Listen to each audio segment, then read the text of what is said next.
कराओ यार आप। मैं अभी राजभवन से वापस आया हूं। माननीय लेफ्टिनेंट गवर्नर साहब से मेरी मुलाकात हुई। मुलाकात के दौरान मैंने उन्हें नेशनल कॉन्फ्रेंस, कांग्रेस, सीपीएम, आम आदमी पार्टी और जिन इंडिपेंडेंट्स के तरफ से नेशनल कॉन्फ्रेंस को समर्थन की चिट्ठी मिली है, उन्हें उन चिट्ठियों को मैंने लेफ्टिनेंट गवर्नर साहब के हवाले किए और उनसे गुजारिश की कि जल्द से जल्द वो तारीख मुकर्रर करें ताकि यहाँ ओथ लिया जाए और लोगों की चुनी हुई हुकूमत जो है अपना काम संभाले। किस तारीख को सर ओथ सेरेमनी? अब ये लंबा सिलसिला रहेगा क्योंकि ऐसा नहीं है कि एक इलेक्टेड गवर्नमेंट को दूसरे इलेक्टेड गवर्नमेंट का जो है में तब्दील होगा।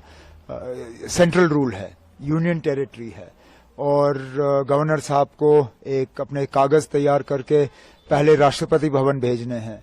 राष्ट्रपति भवन से वो फिर होम मिनिस्ट्री में जाते हैं। होम मिनिस्ट्री अपना उसमें प्रोसीजर करके वो जो उनको अपनी कागजी कार्रवाई करनी होती है वो सारा करके वापस आ जाता है।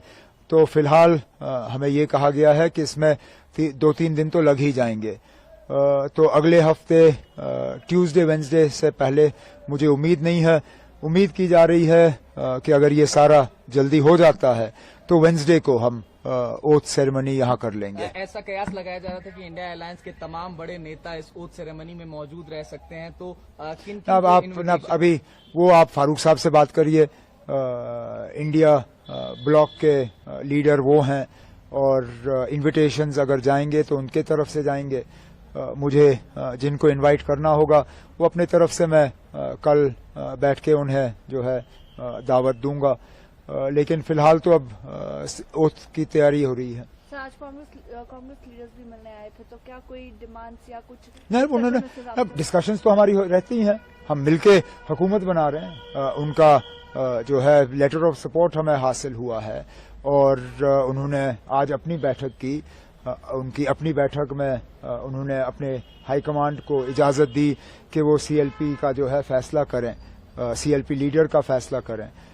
तो हमने जो अपनी अंदरूनी बातें करनी थी वो हमने की।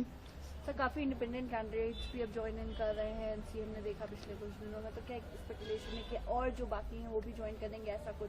न, ऐसी बात नहीं है। ये आमतौर पे वही लोग हमारे साथ जुड़ रहे हैं जो पहले भी हमारे साथ जुड़े हुए थे। एक आध को छोड़ के ये सारे वही हैं जिनको शायद अलायंस की वजह से अपनी सीट नहीं मिल पाई और वो आज़ाद उम्मीदवार के तौर पे इलेक्शन लड़के गए और जीत गए। अब वो अपने नेशनल कॉन्फ्रेंस के साथ में वापस आना चाहते हैं और एक आध ऐसा है जो नेशनल कॉन्फ्रेंस में रह के हमारे साथ एक नया रिश्ता कायम करना चाहता है, जिसकी हमने सराहना की, जिसको हमने वेलकम किया और इन्हें लोगों के वोट हासिल हुए क्योंकि लोगों की उम्मीदें हैं कि उनके इलाकों में काम होंगे और मेरा फर्ज बनता है कि उनके मैं जो है हाथ पकड़ के उनके इलाकों में उनकी मदद करूं। सर, एक आखिरी सवाल। इल्तिजा मुफ्ती जी क्लेम कर रही हैं कि बिज बिहारा में एनसी के वर्कर्स जो है वैंडलिज्म कर रहे हैं, they are attacking their workers. मुझे कुछ नहीं कहना इसमें। ये अब अगर किसी तरह का सबूत है तो वो पेश करें। जिनके खिलाफ इल्जाम लगे हैं वो तो उनके खिलाफ अब केस करने के लिए तैयार हैं, डेफेमेशन के।